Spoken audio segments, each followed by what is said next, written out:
This is what you get. Ding, ding, ding, ding, ding, ding, ding. This is what you get when you mess with us. Da, da, da, da, da, da, da, da, da. For a minute, hey, I lost myself. I lost myself. Do, do, do, do. And for a minute, hey, I lost myself. I lost myself. Bon, allez, je vous épargne le solo de guitare, les distos à la fin, ça va être compliqué de faire à la bouche. J'espère que j'ai pas trop massacré Karma Police de Radiohead. Salut ma Rachel. Bon, ben celle-là, on pouvait la tourner qu'au petit matin en fait pour faire honneur à la perf et non la perche.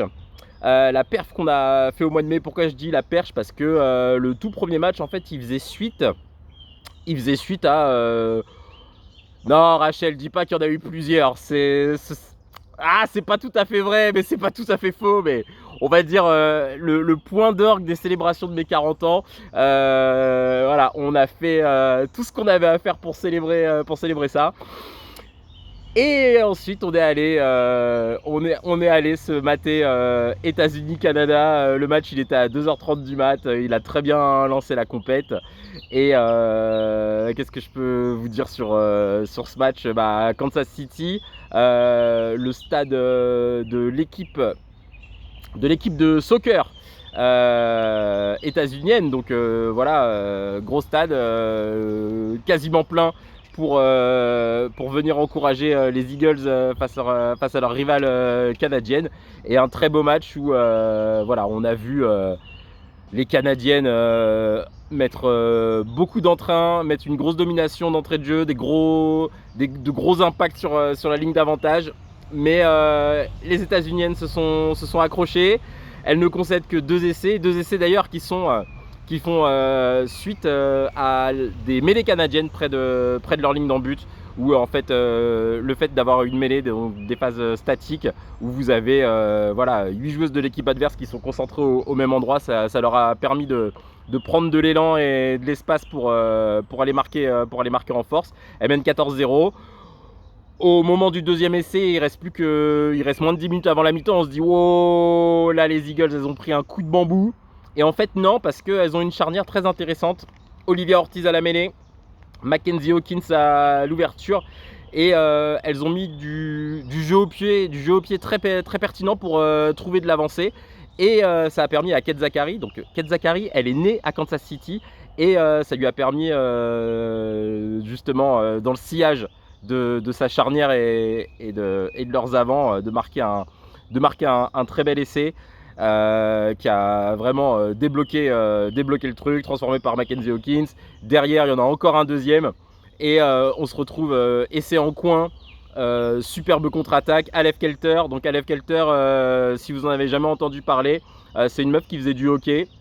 Elle n'a pas été prise pour les JO d'hiver à Sochi en 2014. Il me semble que c'était à Sochi. Si c'était pas à Sochi, je présente mes excuses à la ville qui a organisé les Jeux Olympiques en 2014. Et donc, superbe contre et elle marque et 14-14. Et là, je pense que tout le stade s'est mis à y croire. Deuxième mi-temps, tous les points de contact sont disputés à fond. Le match a été âpre et en fait, l'équipe du Canada, à ce moment-là, elle a commencé à vraiment s'installer dans nos esprits et dans nos cœurs. Vraiment, c'est s'il y a une des choses à retenir de cette vidéo, c'est que voilà, le 15 du Canada féminin, je crois que c'est l'équipe qu'on respecte le plus par rapport à son histoire, par rapport au parcours des meufs, par rapport à ce que la Fédé essaye de mettre en place pour les filles depuis de longues années. C'est vraiment, voilà, elles ont su mettre le match à la glacière avec 2 derniers essais en fin de match alors que tout le stade se mettait à y croire que voilà, ça faisait donc face à une très belle opposition, elles ont eu suffisamment de calme et de sérénité pour finir le bail. Et c'est vrai que c'était premier grand moment, c'est les interviews d'après match. Alex Tessier se pointe. Donc Alex Tessier, ce jour-là, elle jouait à l'ouverture. Elle est capable de jouer première centre aussi. C'est ce qu'elle a fait elle a alterné entre les deux postes sur sur ce Pacific Force Series, et elle arrive, elle débriefe ça avec un super calme, alors qu'on se dit waouh, elles ont dû être sous stress et tout machin. Et on s'est dit waouh, la maîtrise pour un premier test match après plus de 6 mois sans rendez-vous international pour elle. Fort. Ensuite, la compétition, ouais, j'ai des fiches. C'était pas la partie de l'écran de mon téléphone que je voulais montrer, mais c'est pas grave. Donc là, ouais, deuxième truc, Australie, Nouvelle-Zélande. Et donc les Néo-Zélandaises ont, après une première mi-temps très bien maîtrisée, ont su, voilà, elles mènent 19-0 à la pause, et il y a eu une rébellion australienne, hein. Les Australiennes, elles ont quelques joueuses puissantes qui sont capables de mettre des cartouches au cœur du jeu. Elles sont en train de tester des choses pour mettre leurs botteuses dans les meilleures conditions. Ça, on y reviendra par la suite là, sur les performances des botteuses australiennes. Et puis surtout, les Australiennes, elles ont intégré Charlotte Caslick à leur squad. Donc Charlotte Caslick, très grande joueuse de Sevens, donc avec l'équipe australienne, et donc qui a switché à 15 en cette année de Coupe du Monde lors du Super Rugby.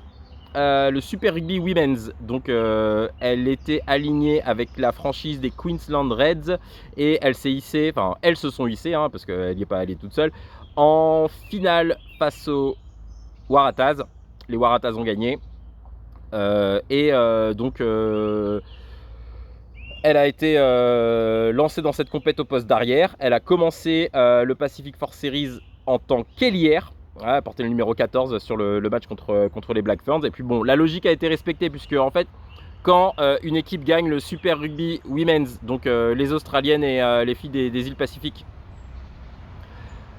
l'équipe qui gagne s'offre le droit de jouer un match plus qu'honorifique, je sais pas comment l'appeler, le Super Rugby, puisque en face les Néo-Zélandaises ont un championnat qui s'appelle le Super Rugby Aopiki, cette année, qui a été gagné par les Blues pour la deuxième fois d'affilée. Peut-être qu'elles en ont gagné encore avant. J'ai pas en tête le palmarès de 2023.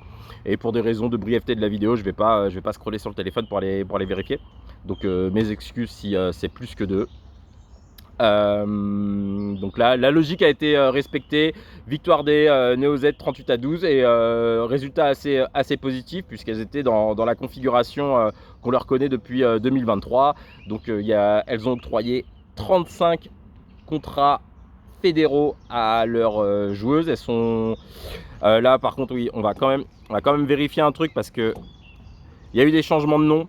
La capitaine, allez Jean-Michel Samsung, j'écorche toujours le nom. Donc elles sont menées par Kennedy Simon, donc qui est troisième ligne L, qui a été une des meilleures joueuses lors de la victoire contre les Red Roses en Coupe du Monde en 2022. Son entrée en jeu avait fait énormément de bien. Elle avait, vraiment, des deux côtés de la balle, elle avait été fantastique, et donc elle a été promue capitaine des All Blacks.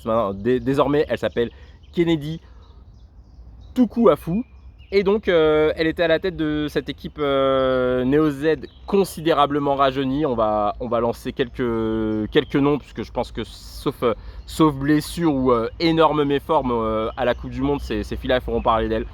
À l'arrière, Braxton Sorensen McGee. Cette fille, c'est le feu et la glace, un calme apparent, une gestuelle hyper déliée, enfin vraiment, et puis du feu dans les jambes, des appuis assez incroyables. Donc qui a été brillante tout au long de ce Pacific Force Series, qui avait claqué un doublé contre les Wallaroos, si je ne vous dis pas de bêtises. Troisième ligne centre. Et là, j'ai un problème avec le prénom. Madame Kaipo Olsen. Non. Kaipo Olsen-Baker, pardon. Donc elle, pareil, hyper jeune, très talentueuse. pareil, on y reviendra, numéro 8 de grand talent. Et une autre joueuse aussi qui aura crevé l'écran. Il s'agit de la première centre, Sylvia Brunt. Alors elle a fait des trucs assez magiques pendant ce tournoi et on va y arriver tout de suite puisque à la suite de cette victoire 38-12, donc première journée, Canada, Nouvelle-Zélande, 5 points. Australie, Eagles états-uniennes, 0 points. Et voilà, c'est la revanche de l'an dernier. On vous rappelle que les Canadiennes étaient allées s'offrir le Pacific Force Series 2024 sur une très belle victoire en Nouvelle-Zélande. Et donc là, c'était alors je sais pas, c'était tout à fait une revanche. Les équipes n'ont pas forcément, en tout cas les Néo-Z n'ont pas forcément fait état lors de la préparation du match. Et donc là, on a vu un match, c'est le plus beau match du tournoi, peut-être même un des plus beaux matchs de la saison. Et donc 12-12 à la mi-temps. Là, voilà, il y a eu des petits problèmes de réveil. Hein. Le match, il était très tôt. Et on s'est fait avoir sur l'horaire. On avait pris, on voulait être sûr de mettre le réveil à l'heure et en fait, on avait des informations différentes. On pensait que les horaires étaient donnés sur le méridien de Greenwich, donc l'heure britannique, et donc on avait une heure d'avance, et donc on était chill. Ouais, bon, salut, ça va, c'est bien, on est en avance, on a pris le café, on a discuté un peu des choses, on a regardé, on a parlé des compos, on s'est dit oh. Olsen Becker remplaçante, surprenant. Et en fait, à un moment on dit bah tiens, on va lancer le stream. Et en fait, on est arrivé à la fin de la première mi-temps. Voilà les aléas du direct. Donc du coup, on a rattrapé la première mi-temps. Très enlevé, deux équipes qui se tiennent en respect, 12-12. Et puis la deuxième mi-temps, là c'était régalade. Les Canadiennes ont haussé le ton.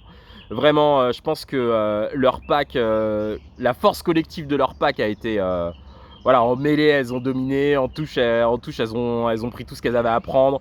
Et dans le jeu courant, leur pack a assuré des séquences de possession qui leur a permis de se retrouver plusieurs fois dans le couloir en position de 3 contre 2, et ça leur a permis de mener au score. Mais la Nouvelle-Zélande, tu connais, c'est le talent, l'orgueil. Il y a un moment justement possession des Canadiennes, et puis Kay Olsen-Becker se signale en grattant un ballon, turnover, ça repart dans tous les sens. Les Néo-Z ont le ballon, elles se retrouvent de l'autre côté du terrain, elles ont avancé de 30 mètres, et là au moment où la défense canadienne s'est suffisamment bien replacée pour ne pas être en sous-nombre, justement, ces histoires de surnombre et tout, je pense que c'est très bien pensé du côté canadien. Et bien Sylvia Brunt, elle est quasiment sur le reculoir, et là elle te sort une petite passe au pied, un petit coup de pied rasant, une dinguerie ce coup de pied. Une dinguerie, et ça permet à son ailière de marquer un essai pour mener 19-12. Derrière, il y a une pénalité, 22-12. Ensuite, les Canadiennes, on vous l'a dit, le pack, la force collective, se créer des occasions, des surnombres dans les couloirs. L'apport d'Olivia Apps à la mêlée. Olivia Apps, donc c'est une des médaillées d'argent pour les Canadiennes lors des JO de Paris. Et donc elle a dynamisé le jeu de fou lors de son entrée, ce qui a donné des cartouches à ses attaquantes. Et donc grâce à 3 essais, elle se retrouve en tête, 27-22. Et là on se dit non mais c'est victoire méritée. Victoire méritée si ça va au bout. On leur souhaite d'aller au bout, mais voilà, la Nouvelle-Zélande est à domicile, le stade s'énerve, et contrairement à ce qu'on a vu, et contrairement au narratif aussi qui court souvent sur les Black Ferns, elles font une dernière séquence de possession à plus d'une vingtaine de temps de jeu, et elles arrivent à marquer en coin. Par qui? Par Sylvia Brunt, encore elle, décidément, elle est dans tous les bons coups. Et c'est 5 points, 27-27, transfo de la win. Tout le monde retient son souffle. Bon, la transfo passe à côté et ça finit sur ce match nul. Je pense que frustrant pour les deux équipes, mais c'était vraiment le match. Il était incroyable et grâce à ce résultat, les Néo-Z se mettent en position de gagner le tournoi puisque à la différence de points, elles étaient en tête. Victoire 38-12 sur les Wallaroos, elles étaient à plus 26. Les Canadiennes se sont imposées 26-14 à Kansas City, ce qui fait que la différence de points était favorable aux Néo-Zélandaises. Elles étaient en tête de la compétition, mais voilà, en termes de...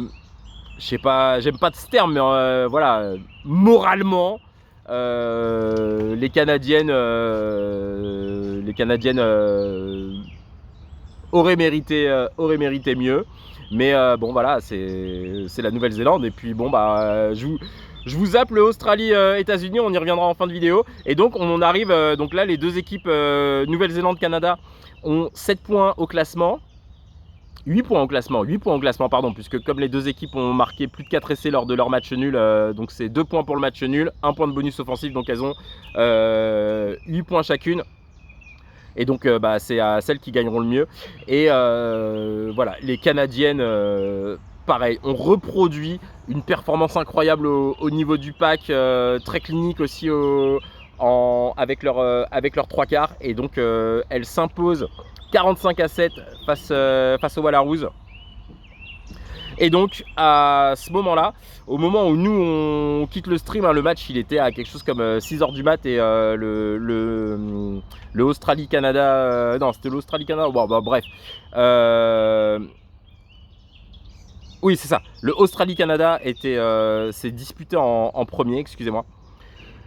Et donc voilà, je vais relire le compte rendu parce que on a été très bon. Faut savoir, si vous tapez Black Ferns Midi Olympique ou Pacific Force Series Midi Olympique, vous aurez des articles de 2024, des articles de 2023. Vous trouverez rien dans les premiers résultats Google de 2025.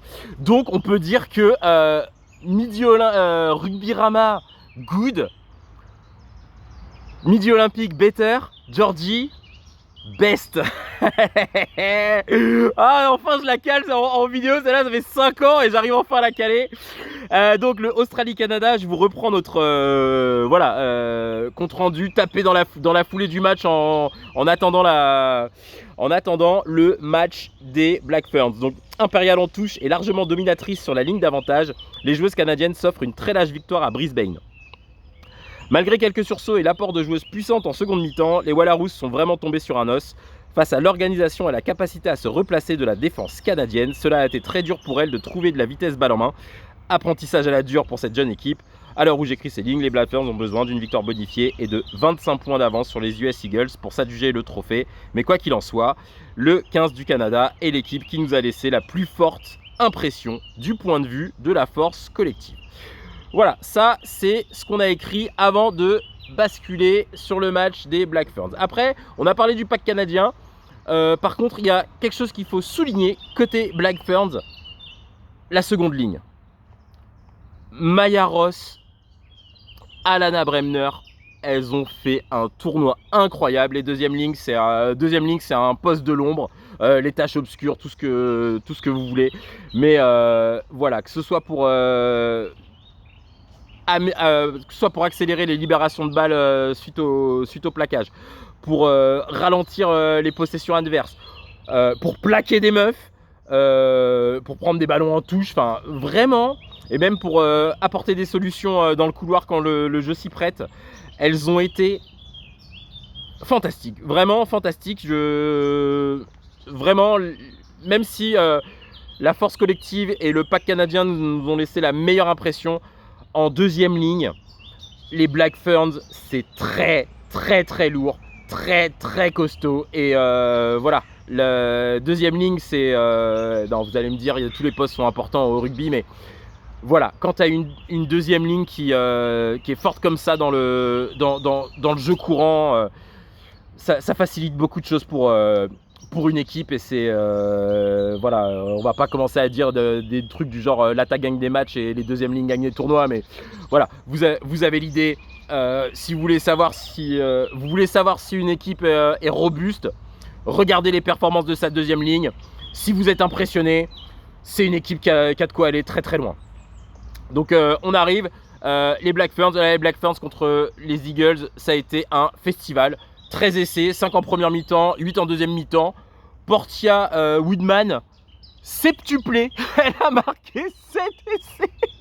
Elle a marqué 7 essais. Et donc elle est passée record woman du nombre d'essais inscrits pour les Black Ferns. Donc voilà, force à elle, bravo. Et puis ce qu'il faut retenir de ce match, c'est que en fait les Néo-Zélandaises elles ont été vexées par le match nul. Et donc voilà, Sylvia Brunt était sur le banc parce que on a rappelé la division du Sevens. Stacey Waka, Teresa Stefano, Georgia Miller et à la mêlée. Oh là là, non, Georgie, tu peux pas nous faire ça, pas toi, pas maintenant. je vais vous retrouver le nom, je suis désolé, je suis tellement désolé. Je suis tellement désolé, qu'est-ce que c'est que ça? Aïe aïe aïe aïe. Et Rizzy pour Elaine, pardon madame pour Elaine, je suis vraiment désolé. Et donc elle en plus à la mêlée, elle a vraiment accéléré les choses. Enfin c'était festival. Donc là voilà, les Black Ferns, elles ont un tel réservoir que voilà, elles peuvent balancer des championnes olympiques de rugby à 7 et aller faire une démonstration, une masterclass offensive vraiment. Et puis les US Eagles, elles n'ont pas vraiment à rougir de leur performance, hein. Elles ont essayé de jouer de partout, c'était un match extrêmement vivant, mené temps pour battant, tout le monde, les deux équipes ont beaucoup joué à la main, donc peut-être que voilà, pour les US Eagles, voilà, par rapport à ce qu'elles avaient réussi à générer grâce à du jeu au pied contre les Canadiennes, ça n'a pas été reproduit face aux Black Ferns, mais vraiment la générosité, l'intensité du pressing néo-zélandais ce jour-là, enfin voilà, elles étaient dans leur propre division en fait. Elles étaient plus dans le Pacific Force Series, elles étaient sur la planète Black Ferns. Donc vraiment voilà, donc Black Ferns qui prennent la coupe au bout du bout, malgré un résultat frustrant, un match nul frustrant, et la sensation que les Canadiennes auraient pu faire le doublé après celle de 2024, mais la différence de points en a décidé autrement là. Donc quand on vous dit la deuxième ligne fait gagner le tournoi et l'attaque fait gagner des matchs, non, là l'attaque leur a fait gagner le tournoi très clairement. Voilà, elles sont capables là sur une année de Coupe du Monde de se mobiliser en grand, tu vois. On a rappelé des championnes du monde à 15 puisque Stacey Waka et Teresa Stefano étaient la paire de centre titulaire du sacre de 2022. Georgia Miller, qui est une des meilleures joueuses à 7 de la planète, donc elle est venue, et puis le nombre de passes après contact qu'elle a fait, enfin c'était juste incroyable. Et puis tout le reste de l'équipe s'est mis au diapason. Enfin voilà, l'orgueil Néo-Z est prêt à péter à la face de quiconque. Pareil au niveau du staff, voilà, le staff a été renforcé. C'est une année de Coupe du Monde, donc c'est-à-dire que les 2 dernières années on les a vus perdre des matchs, lâcher des trucs et tout. Je dis pas qu'il faut oublier, je dis pas qu'il faut occulter, mais c'est plus que ça. Maintenant les Black Ferns, c'est plus que ça. Et donc voilà, elles sont capables de faire venir des doubles championnes du monde et des médaillés d'or aux Jeux Olympiques. Je suis pas sûr que tout le monde puisse faire ça. Je suis pas sûr que les Red Roses puissent faire ça. Donc et puis c'est un film qu'on a déjà vu. Rappelez-vous, 2020, 2021, les Black Ferns, c'est poussif. Il y a des scandales à la Fédé. Ça gagne pas. Elles viennent en France, elles prennent 90 points en 2 matchs. Elles viennent 80 points en 2 matchs. Bon, on n'a pas les scores en tête, mais bon, voilà, on était au hameau. Et je peux vous dire que le match à Pau, en plus des péripéties du voyage et des 3e mi-temps, voilà, les voir autant dominer, c'était surprenant. Surtout qu'elles sortaient de 2 déplacements chez les Red Roses à 90 points. On s'était dit, mais elles doivent être tellement vénères, ça va être tellement dur ce match. Et non. Et puis rebelote à Castres la semaine suivante. Donc là, voilà. Et donc après, 2022, et bah pareil, au rappel des meufs, le staff il s'étoffe, il y a Wayne Smith qui arrive et boum, 9 matchs, 9 victoires, championne du monde mon frère. Donc voilà, tous ceux qui pensent que les Red Roses sont favorites, et ils ont des raisons de le penser, voilà, méfiez-vous. Méfiez-vous des 15 du Canada et du 15 de Nouvelle-Zélande. Voilà, faut pas croire que parce que c'est en Angleterre, parce que ça fait 8 ans qu'elles ont investi, parce qu'elles sont en avance, parce qu'elles ont tout gagné depuis novembre 2022, que les Red Roses sont seules au monde et que voilà, et que c'est pas un défi immense qu'elles ont face à elles. Parce que c'est un défi immense qu'elles ont face à elles.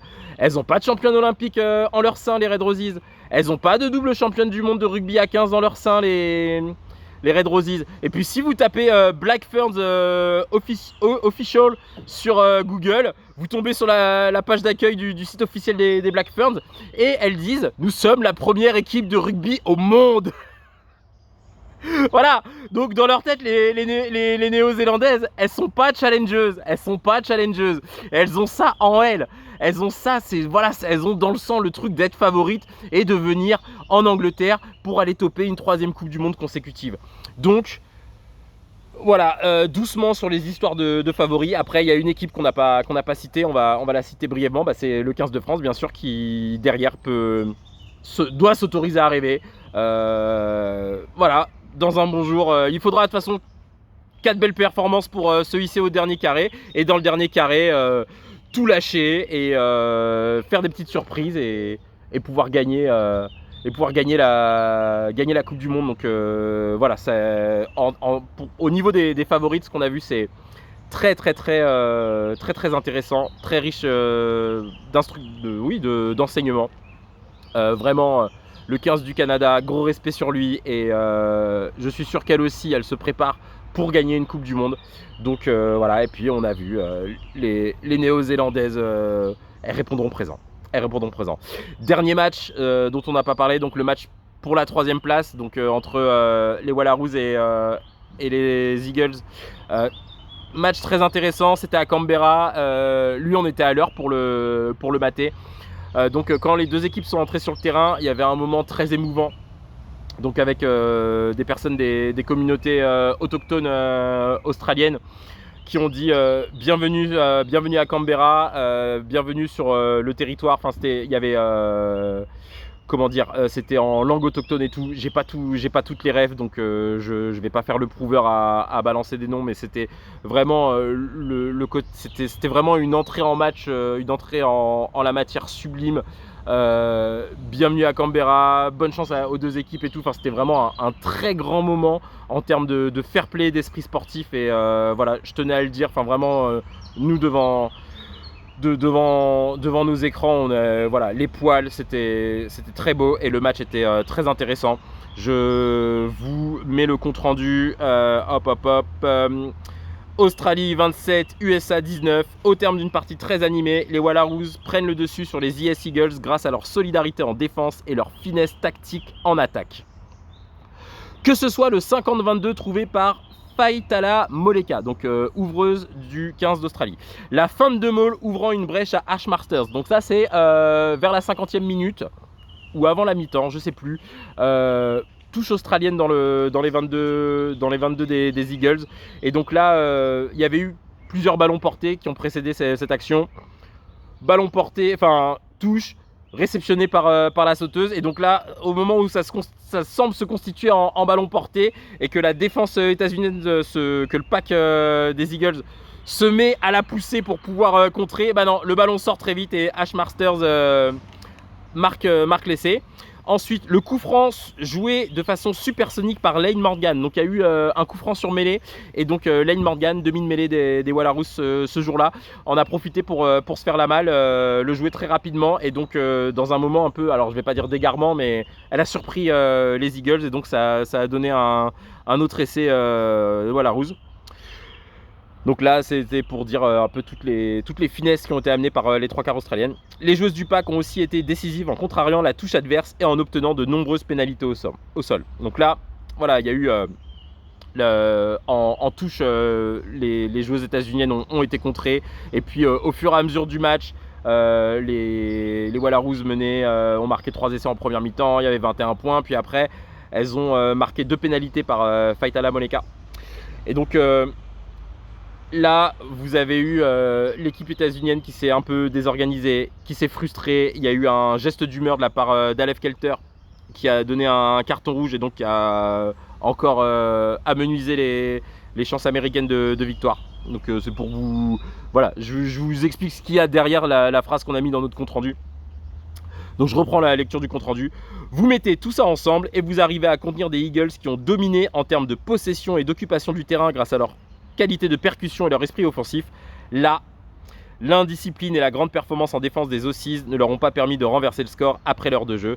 Force à elles pour aller défier les Black Ferns à Auckland samedi prochain. Quant aux Wallaroos, voilà, vous savez, les Wallaroos, elles ont joué contre les Canadiennes et ça s'est mal fini pour elles. Et voilà, on conclut en disant on a hâte.